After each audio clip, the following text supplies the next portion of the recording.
तो hello friends, welcome back to my channel. और friend, आज की वीडियो सीरीज के अंदर हम बात करने वाले हैं मशीन लर्निंग के अंदर अगले टॉपिक को, जिसका नाम है scope and limitation of machine learning. यानी मशीन लर्निंग का क्या क्या स्कोप है, क्या क्या इसके एडवांटेज है और क्या क्या इसके लिमिटेशंस है, उनके बारे में हम बेसिकली बात करने वाले हैं। और काफी इंटरेस्टिंग वीडियो होने वाला है। Step by step daily basis पे आपको वीडियो सीरीज में प्रोवाइड करने की कोशिश कर रहा हूँ, ताकि एग्जामिनेशन से पहले पहले आपके सारे टॉपिक कवर अप हो जाए।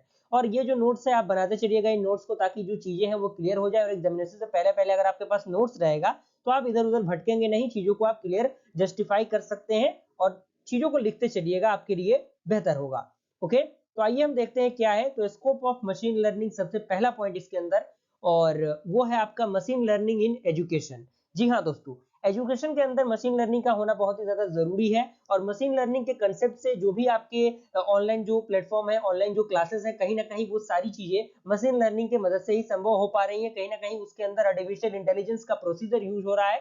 तो मशीन लर्निंग आपका पहला स्कोप होता है, जो कि आपका एजुकेशन है। एजुकेशन के अंदर मशीन लर्निंग का यूज करना काफी ज्यादा पॉपुलर है इस समय। और इसके अंदर आप जो भी चीजें आए एजुकेशन से रिलेटेड चीजों को लिख सकते हैं। अगर एग्जामिनेशन में आता है स्कोप ऑफ मशीन लर्निंग, तो जितने भी टॉपिक्स हैं, लगभग 6 से 7 टॉपिक इसके अंदर आपको मिलेंगे, 1 2 3 करके। तो आप इन टॉपिक्स के बारे में थोड़ा थोड़ा ऐड कर देंगे, तो जो जो क्वेश्चन का आंसर अगर आप लिखेंगे तो उसका वेटेज थोड़ा सा ज्यादा हो जाएगा। ओके, तो चीजें बस मैं आपको समझा रहा हूँ, आप चीजों को लिख लीजिएगा ताकि चीजें वहां से क्लियर रहेंगी।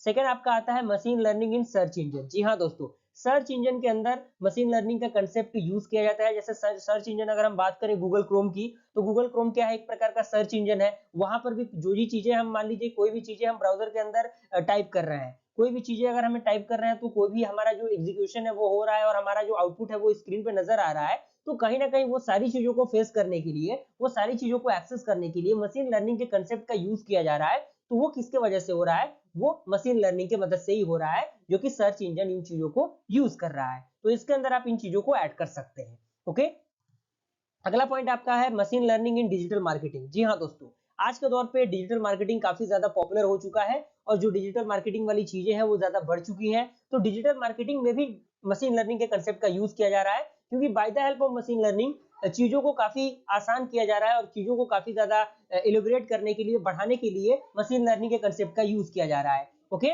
उसके बाद फ्रेंड अगला है आपका machine learning in health care. जी हाँ दोस्तों, अब जो डॉक्टर्स वगैरह होते हैं वो भी अपॉइंटमेंट अपना देख सकते हैं आप। आज के दौर पे अपॉइंटमेंट ऑनलाइन लिया जा रहा है। पहले डायरेक्टली हम क्या करते थे, जो भी नंबर वगैरह डॉक्टर के पास लगाना होता था, हम पहले जाते थे, वहां पे नाम लिखवाते थे, जो भी वहां पे जो अपना वो रिसिप्ट निकालते थे, तो ये सारी चीजें रहती थी। लेकिन अब वो चीजें लगभग लगभग खत्म होने के कगार पे है, क्योंकि वो लोग भी अब मशीन लर्निंग के कंसेप्ट का यूज कर रहे हैं, इंटरनेट का यूज कर रहे हैं, और वहां से हेल्थ केयर के फंडामेंटल को यूज करने की वो क्या कर रहे हैं, कोशिश कर रहे हैं। ओके, उसके बाद आपका स्पैम डिटेक्टर। जी हाँ दोस्तों, स्पैम डिटेक्टर में भी इसका यूज किया जा रहा है। जो भी मान लीजिए फ्रॉड वाले चीजें हैं, जो भी फ्रॉड आज के दौर पे बढ़ रहा है, वो भी कहीं ना कहीं मशीन लर्निंग के कंसेप्ट को यूज कर रहे हैं। जो इंटरनेट का प्रोसीजर होता है, उन चीजों का वो यूज करके जो भी आपके बैंक डिटेल है, जो आपके पर्सनल डिटेल्स है, पर्सनल इंफॉर्मेशन है, उनसे वो चीजों का फायदा उठा रहे हैं। ओके, उसके बाद इसी के अंदर आपका आता है ट्रैफिक अलर्ट। जी हाँ दोस्तों, जैसे मान लीजिए कि ट्रैफिक वाली चीजें होती हैं, जैसे रेड सिग्नल हो गया, ग्रीन सिग्नल हो गया, या फिर येलो सिग्नल हो गया। ये सारी चीजें क्या है, कहीं ना कहीं मशीन लर्निंग की मदद से ही ऑपरेट की जा रही है, कि कितने सेकंड का हमें राइट साइड से कितने साइड का कितने देर का हमें स्टॉपेज रखना है, लेफ्ट से कितने देर का स्टॉपेज रखना है, कितने ड्यूरेशन के बीच के गैप को मेंटेन करना है। तो ये सारी चीजें किसके मदद से हो रही हैं, मशीन लर्निंग की मदद से ही संभव हो पा रही है। ओके, उसके बाद आपका है सोशल मीडिया। जी हाँ दोस्तों, आज के दौर पे सोशल मीडिया काफी ज्यादा बढ़ चुका है, और काफी ज्यादा बड़ा इसका जो दायरा है वो हो चुका है। और जितने भी आज के दौर के युवा हैं, जितने भी लोग हैं, वो सोशल मीडिया के क्या हो चुके हैं, आदी हो चुके हैं। अगर एक समय पे वो खाना नहीं खाएंगे चलेगा, लेकिन अगर वो सोशल मीडिया यूज नहीं करेंगे, तो कहीं ना कहीं वो उनके लिए बहुत ही बड़ा एक मैटर बन जाएगा। तो सोशल मीडिया जो आज के दौर पे इतना ज्यादा बड़ा हुआ है, इतना ज्यादा फैला हुआ है ऑल ओवर द वर्ल्ड, वो किसके मदद से हो पाया है, वो कहीं ना कहीं सोशल मीडिया मशीन लर्निंग के कंसेप्ट को यूज करके इतना अपना बड़ा दायरा इन्होंने क्या किया है, बनाया है। ओके, उसके बाद आपका आता है गूगल ट्रांसलेट। जी हाँ दोस्तों, जैसे मान लीजिए कोई भी इंग्लिश में हमें चीजें समझ में नहीं आ रही, या फिर हिंदी में कोई चीजें समझ में नहीं आ रही, तो उसका अगर हमें इंग्लिश वर्जन लेना है या फिर हिंदी वर्जन लेना है, तो हम क्या करते हैं, गूगल ट्रांसलेटर का यूज करते हैं, जिसमें हम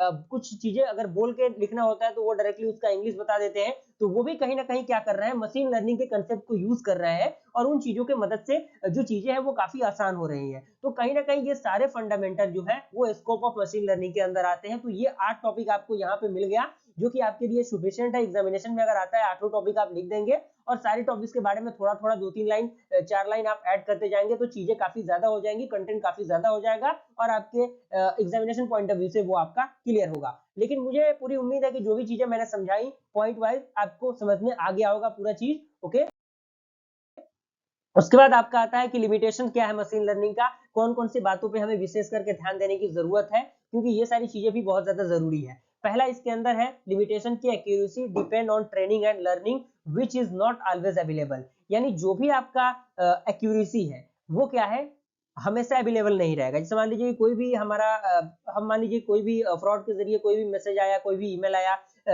कहीं ना कहीं इंटरनेट के माध्यम से, तो हम क्या करेंगे, जो भी हम अपने पर्सनल डेटा को देंगे, तो कहीं ना कहीं वो क्या करेंगे, जो भी हैकर होंगे या फिर ट्रैकर होंगे, वो उन चीज का यूज करके गलत तरीके से उनका यूज करके आपका जो अकाउंट है उसको खाली कर सकते हैं। तो एक्यूरेसी एक बहुत बड़ा लिमिटेशन हो जाता है मशीन लर्निंग के अंदर, जिसको ध्यान देने की बहुत ज्यादा जरूरी होती है। सेकंड आपका आता है required accurate details on many past platform. यानी ये क्या करता है, जो भी आपका डिटेल आप फिल करके रखते हैं, जो भी मान लीजिए कि नया सिस्टम आपने लिया, तो पहले के सिस्टम में जो भी आपने चीजों को ऐड करके रखा है, उन चीजों को अच्छी तरीके से आपको एक्वायर करने की जरूरत है, अच्छी तरीके से मेंटेन करके रखने की जरूरत है। उसके बाद आपका आता है performance can not be audit और गारंटीड। यानी जो भी परफॉर्मेंस इसके अंदर होता है वो चीजें गारंटीड नहीं होती। किसी भी चीज का 100% यहाँ पे सिक्योरिटी नहीं दिया जाता, क्योंकि प्राइवेसी आपकी है, लीक आपका प्राइवेसी होगा, ना कि जो चीजें प्रोवाइड कर रहे हैं उनका। तो कहीं ना कहीं ये आप पे खुद पे डिपेंड कर रहा है कि आप किस तरीके से चीजों को कर रहे हैं, किस तरीके से चीजों को मेंटेन कर रहे हैं। अगला आपका है कि machine can not learn if there is no data. यानी मान लीजिए कि अगर मशीन के पास कोई भी डेटा नहीं है, तो मशीन कोई भी चीजों को लर्न नहीं कर सकता, सीख नहीं सकता। Is that clear? यहाँ तक पूरा प्रोसेस आपको समझ में आ गया होगा। अगला आपका है required large amount of hand crafted and structure training data. यानी ये क्या है, लिमिटेशन के अंदर ही आता है। जो भी large amount of hand scripted चीजें होती हैं जो लिखी जाती हैं, वो इसके अंदर आती है।